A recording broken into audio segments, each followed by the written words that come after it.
පුතේ හැමෝටම සුබ දවසක් වේවා පුතේ. අදත් පුතේ අපි අලුත් පාඩම් හම්බ වෙනවා. චූටි පාඩමක් සමහර අය මේක ගොඩක් දන්නවා. හැබැයි නොදන්නා ළමයිනුත් ඉන්නවා. හරි. මේක පුතේ ඉංග්‍රීසි ඉගෙන ගන්න හැමෝටම මේක අවශ්‍ය වෙන චූටි පාඩමක්. right. අපි වැඩි වෙලා ගන්න තු යම් පාඩමකට පුතේ.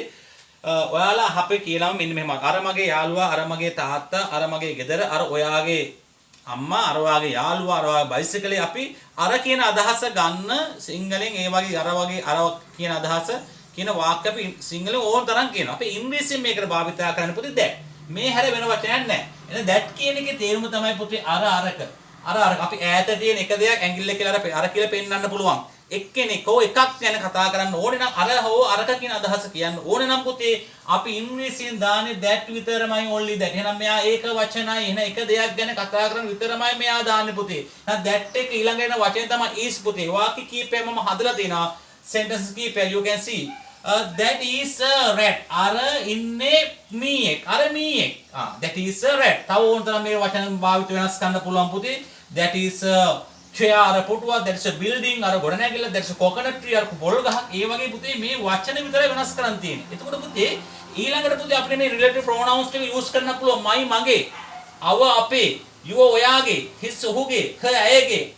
ඊට පස්සේ their ඒගොල්ලන්ගේ, අමල් සමල්ගේ. එතකොට මේ relative pronouns use කරලා අපිට මේ that කියන එක භාවිත කරලා වාක්‍ය හදන්න පුළුවන්. අර මගේ යාළුවා, that is my friend. නැත්නම් that's my friend. අර මගේ යාළුවා. අර මගේ ගෙදර. අර තියෙන මගේ ගෙදර.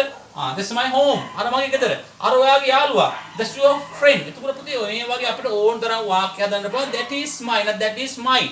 අර මගේ. That's you. අර ඔයාගේ. That's her. ඇයගේ. එතකොට මේ වගේ මේ pronouns ටික use කරලා පුතේ අපිට ඕන තරම් වාක්‍ය හදාගන්න පුළුවන්. ඒ වගේ අපිට කියන්න යනවා පුතේ අර මගේ වාහනේ නෙමෙයි. අර මගේ යාළුවා නෙමෙයි. අර මගේ අම්මා නෙමෙයි. අර මගේ සොරතලා නෙමෙයි. නැත්නම් අර ඔයාගේ ෆෝන් එක නෙමෙයි. අපි නෙමෙයි කියන අදහස ගන්න වෙන කොහෙම වචන ගේන්න ඕනේ නැහැ පුතේ. මේ that එකට පස්සේ that is වලට පස්සේ පුතේ අපි අලුතෙන්ම දාන කෙනා තමයි not දැම්මා පුතේ. නෙමෙයි කියන අදහස එනවා. එහෙනම් that is not my car මගේ කාර් එක නෙමෙයි. that is not my home අර මගේ ගෙදර නෙමෙයි. ඒක නෙමෙයි කියන අදහස ගන්න not මමයි දාන්නේ. එතකොට පුතේ මෙන්න මේ වචන ඔයාලා change කරන්න පුළුවන්.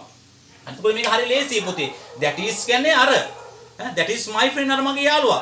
that is not my friend අර මගේ යාළුවා නෙමෙයි. අපි පුතේ යාළුවෙන් අහනවා අර ඔයාගේ ගෙදරද? අර ඔයාගේ බයිසිකලද? අර ඔයාගේ යාළුවාද?